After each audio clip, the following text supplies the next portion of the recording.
Mashi. I'm Tommaso. Luca. Simone. Jigning. So we'll be presenting the case on how the transformation of happened for Annapurna Mahila Mandal to Annapurna Parivar, and we'll be focusing on the management of the NGO and how its two leaders helped in developing a sustainable social venture. That agenda is going to be covering microfinance in India, the Annapurna Mahila Mandal, the challenges and the possible solutions for the NGO. So first of all, Annapurna Parivar is a group of 5 development organizations working in Pune and Mumbai, and with the aim of empowering women and their families in different fields, and the field we are going to talk about today is the microfinance one. With the organization called Annapurna Mahila Multi-State Cooperative Credit Society. And the choice of the organization of focusing on self-employed women in India is not only because its impact on the needs of poor women, but also for the high potential of that this target offers. Just to mention that the portion of women workers in the informal sector is 96%. So now let's talk about microfinance in India.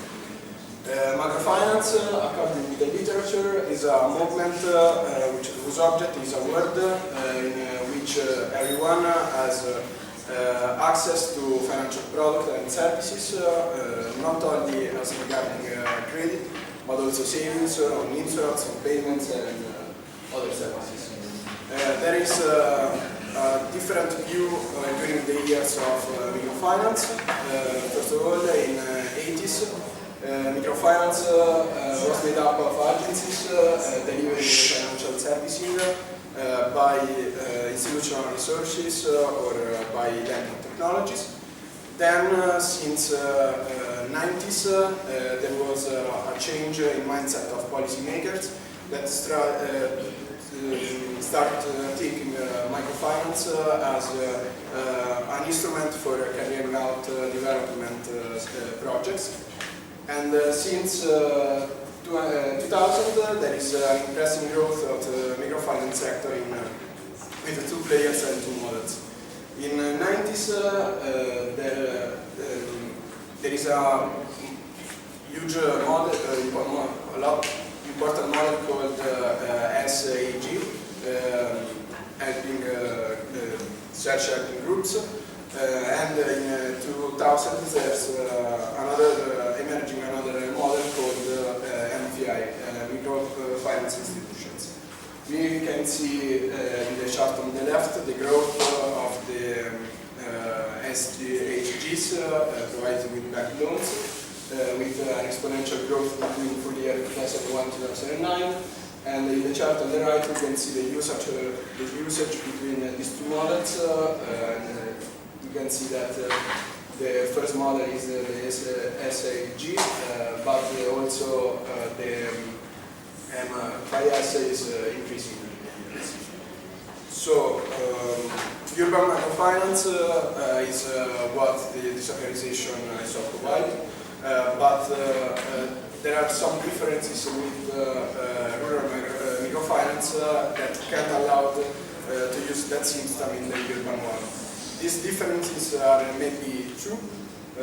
First of all, there is a new phenomenon in India. In fact, urban microfinance before 2000 succeeded in rural areas. And the second reason is the second difference is the potential higher need in microfinance because of the huge number of urban pools and also micro enterprises. Also, consumer clients' needs are different because urban clients are more discerning and they want supplementary services such as childcare. In this table you can see the most important NGOs operating in that industry, in that sector, and the Save World Bank, the MMM, and the Indian Cooperation Network of Women are exception by the rules because they started working in rural areas before the 20s. So, as my colleague was saying, said, there's a greater need now for microfinancing and access to finances for the people that are the most in need. And we found that it was interesting to underline differences between two very famous models and very used in rural contexts. So the first one is self-help groups. So they are quite large groups from 10 to 20 people. Here is depicted a group of women that have also the advantage to act as community platforms where women can talk about various problems and also about savings, because in self-help groups the borrowing power is calculated on the savings you have. So when you come as a group of 10 to 20 people and you join your savings, you have more borrowing power, and then that helps you, that you get empowered through this. Whereas a joint liability group has been created 4 years ago in rural India. It's very popular in Bangladesh because it allows people to come together as a group and lend together, and through peer pressure make sure that the loan gets reimbursed. So you have many conditions. You cannot loan if you're from the same village, you have to do approximately the same job, but it makes sure it mitigates the risk for the banks. And so microfinance also comes with regulations because it's very informal and it's quite hard to track how to keep account, how to manage the planning of the loan. So we talked about MFIs, which are microfinance institutions. So they are very small, informal, rural and poor record-keeping institutions.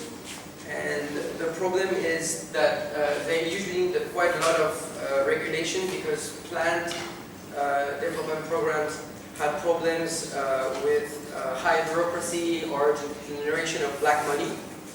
And so the biggest challenge in the regulation is to implement a good legal framework, a good enforcement, and so that to reach a good governance, but also to not constrain the growth of microfinancial institutions. And this is one of the most challenging of AML. Okay. Now let's talk about the two main approaches.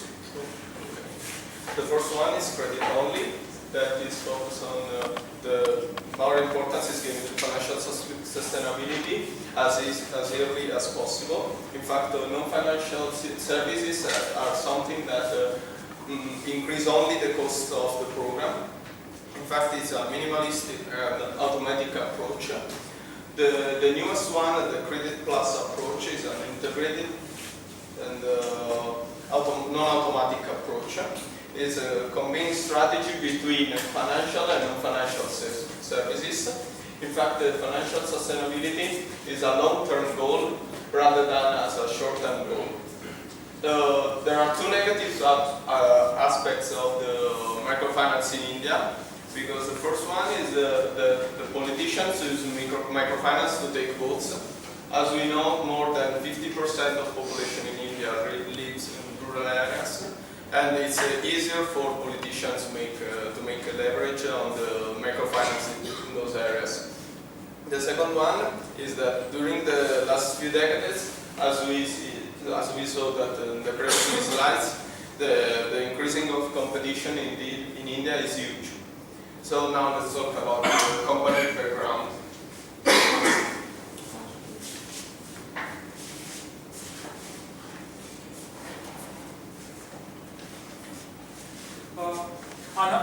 Annapurna Mahila Mandal was started by Prema Kurao, a Australian freedom fighter, women activist, along with her husband, Tara Kurao, who was a major banking development leader.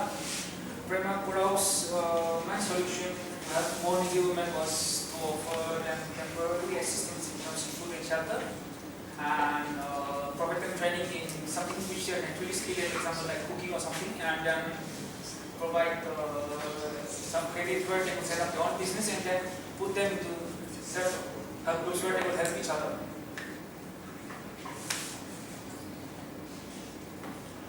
Prema Kurao's main focus was on first focus was on these women innkeepers who provided food to textile mill workers in Mumbai who had immigrated from rural areas. So what happened in the 1970s? There was a long period of protests and protest. And what happened during that time was this poor desperate woman, needy woman. So they, since they didn't have any access to financial services, they used to borrow money from private money lenders at very high interest rates, like maybe around 15% per month.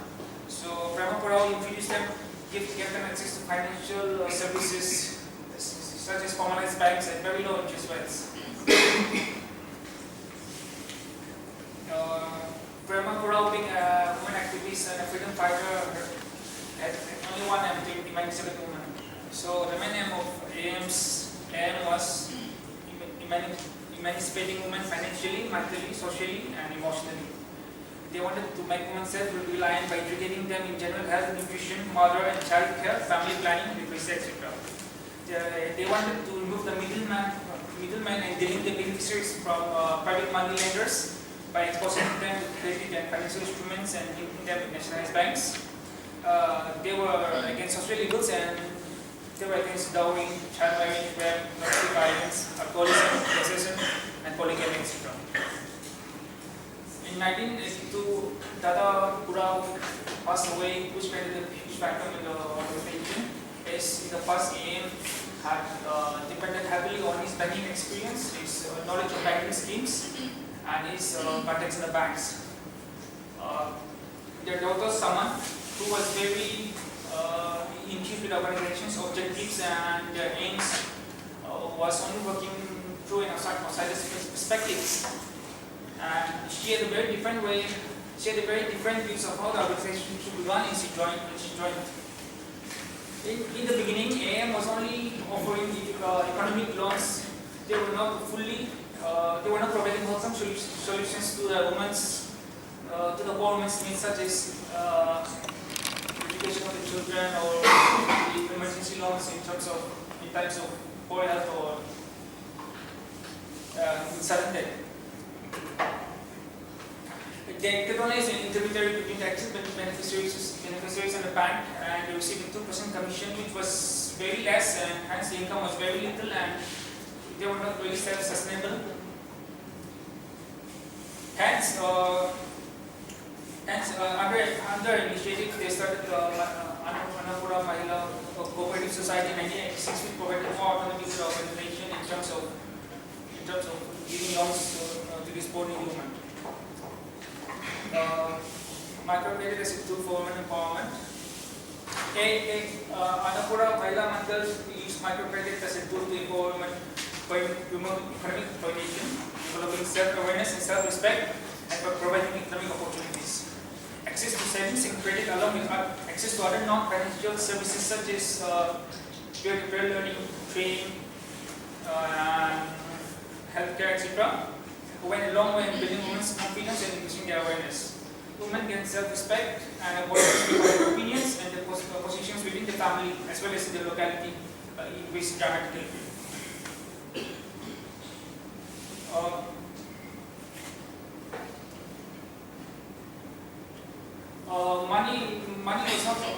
Money did not provide all the solutions. They needed wholesome solutions to their everyday life cycle, like child care, education, loans for the children, etc., etc. They face many issues in this regard, and hence AM had to diversify into other services so that they could meet the client's needs.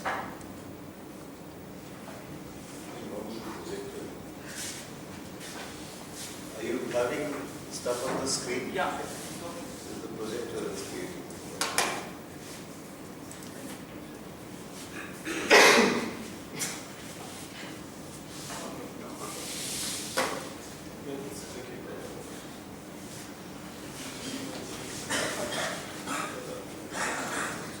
So anyway, some of the issues faced by the women which made Annapura Mahila Mandal to diversify in other services were this in terms of poor health and sudden death in family. These poor women didn't have any savings. They didn't most probably have any savings at all. So microfinance didn't provide them loans in such cases. So they had to diversify such they had to provide provisions for healthcare group medical insurance, life insurance, etc.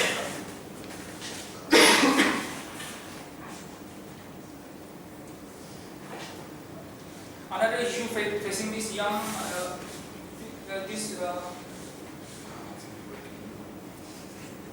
It's recurring on the screen as well. so another issue facing these women was another issue facing this woman was in the safety of the children. One of the major concerns that they had was the safety of the children, especially girls who could be victims of abuse. So they couldn't go to work. They couldn't go to work without knowing that the children could be safe. So AMM had to provide a low-cost child take care for the children of the members. Also, these poor self-employed young women wanted to provide a better education for their children so that they could have a better quality of life in the future. But one of the main trade-offs in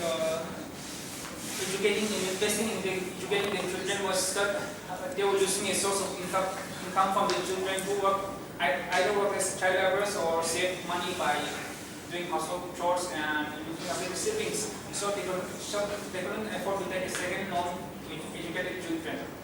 So they had to come up with a solution by providing educational sponsorship to the children of the clients. Along with education, they had to provide vocational training and on-the-job placement.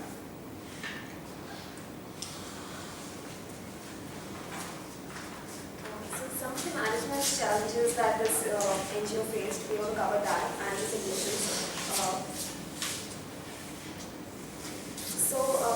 The first challenge was how this organization would integrate the financial and the non-financial services. How would they build that regulatory model and a good governance system around it? We've seen that there are only three models in place: the linkage model, the parallel model, and the unified model. A linkage model is when you actually outsource the non-financial services part to a separate entity outside. The problem with this model is that you tend to outsource the work and the quality as well. So the quality is not in your control. So you get to know the cost beforehand, which is useful for the organization. The second is the parallel model, where within the same organization you have two specialized groups providing each of these services. Major problem is that you increase the administrative cost for these, though you get specialized persons for each of these services. Then you have a unified model, which this organization also tried doing, which was focusing on the same group providing both of these services. This reduces the time taken by the organization as well as the management and the material costs itself. Based on this, some of the non-financial services which this organization provided was the personal development, leadership skills, training to grow self-help groups and otherwise, and also training in social literacy, financial skills, etc. But there are some challenges. Mainly, a lot of these organizations have suffered from corrupt practices, unethical practices. There have been instances of money being repatriated outside abroad. There have been instances where they just try to use their political mandate to achieve certain goals. So there has to be a balancing act between the cost of interest rates, as well as protecting your customers' needs. So the major three challenges would be the cost of supervision, control of interest rates, and capital requirements. Cost of supervision includes a licensing fee and the higher operating expenses for MFIs. Interest rates, if the interest rates are high, the people would actually go to money lenders and get the loans. That is one challenge that MFIs need to handle. And the capital requirements, because higher the capital requirements, more difficult it is for an MFI to enter into that particular field of the industry. Some of the solutions we feel are important for building this sustainable model and address the challenges which we explained in the previous slide would be, even if you're providing loans to the customer for both consumption purposes and investing purposes, you need to have capital adequacy requirements, reserve requirements, and loan loss provisions in place so that MFI would be able to perform its operations despite certain defaults in place. You need to have regular auditing of the MFI to prevent any sort of unethical practices, because somehow if Some of these MFIs are concentrated in a region. They tend to have a monopolistic lending model, and they would charge higher interest rates because there is a lot of competition. So you need to have this model in place to combat that. Then you need to have strict penalties on defaults, because if you don't have those deterrents, then you would lose out on all the client savings that are there, and you would lose the trust of the client. So these are the three major governance models you need to have in place for an organization to work. The second major challenge was the delivery model for urban microfinance, because we have seen it's a very different model from rural microfinance. Forming self-help groups in an urban area is very difficult, because you cannot form these homogeneous groups of women around, and mobilize them to, set their interest rates, set their own business model, etc. So the first model that we think would work is the joint liability model, right? Because you can actually mobilize a group of workers together who are in a similar occupation, and you can ask them to, and through peer pressure, you can actually help each other out and ask them to return back the loans on time. So that is one model which we feel would work well in an urban area. Second is, a joint liability model, you can actually provide loans for consumption purposes as well as for investment purposes. The second, which is the individual loan, which in an urban area, there are a lot of people who would need an individual loan as well. It's all very difficult to provide loans for groups in that perspective. So for individual loans, we'll focus only on providing loans for investment activities so that we can reduce the chance of default. Also, there can be another model where, peer-to-peer lending model where some of the peers can provide loans to others, which is still in a nascent stage all over the world. So we'll have to see that.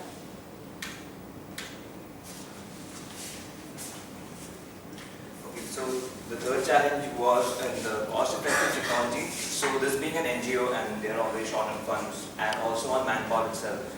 So this was one of a major challenge for them because they could not build a delivery model based on agents because that would cost them again capital, setting up offices in different parts of the country, and also ensuring that the people that they are lending to, they are also credible enough so that they repay the loan, and that's how they continue. So an example of one of these is the Masoni systems. This is based on a technology from the Netherlands, and this is used by the Masonic Bank in Kenya. So this was an NGO in 2009, and this is a 100% NGO which loans you money based on banks, so from your mobile phones. So firstly, it's cloud-based, and since the only thing you require is a regular, like a reliable internet service, which is pretty much accessible in today's world. It is low cost since you do not have to set up a lot of these physical infrastructure, and it's in the cloud, so you save cost on that. Then mobile money integration. So this already has some integration with M-Pesa, Airtel, so like the mobile online e-wallets also. So it's easier to transact money, to borrow, and then from these platforms. This has also received a lot of awards and recognition for its services. Then again, the SMS model. So we can send personalized payment models, so like reminders, follow-ups, and campaigns to reach out to more people. And lastly, a loan officer tablet. So even if you do want to send someone to the field, so a person with any handheld device can go and approve loans and approve the creditors and add them to the system. A second technology which they can use is the Entrepreneur Finance Lab. So the first part of it is the credit scoring. So it's easier to set up at the point of purchase, so which increases the number of people which can actually use this, a lot more engagement, and it gives you instant credit rating, so that even if someone out of the blue just wants to come and take rating, they can take this test and they can receive the scores, and based on their score, it can be decided whether they are eligible to apply for a loan or not. Secondly, it's a measure, so the test which they take, it's a measure, it analyzes saving behavior, their self-control, conscientiousness, and other behaviors. And again, empowerment, so like you get instant registration for a line of credit then and there. Second would be the platform. So the score integration, again, it's available through handheld websites, handheld devices, portals, APIs. It's universally accessible because it's on the cloud, and again, it's easy to use. And the best thing about this is it's also available in audio, so you do not have to be literate to use it, and it's available in 27 languages across the world. So even if a person doesn't know how to read or write, they will probably listen to that, give the response, and still be able to be eligible to use credit. Second is the flexibility. The third is flexibility, so that it helps evaluate risk across multiple sectors, so that even the people who want to fund these, like let's say if Annapurna does implement this technology, so they can go out to investors, show them that we are using this technology, and it has already been proven across 27 countries, and it also adds, like, it enhances the lender's underwriting process by adding creditworthiness. So that is another dimension it adds. And finally, it's the analytics. So it's a self-learning algorithm, so based on global databases, and it uses the latest data to give the best predictive outcomes.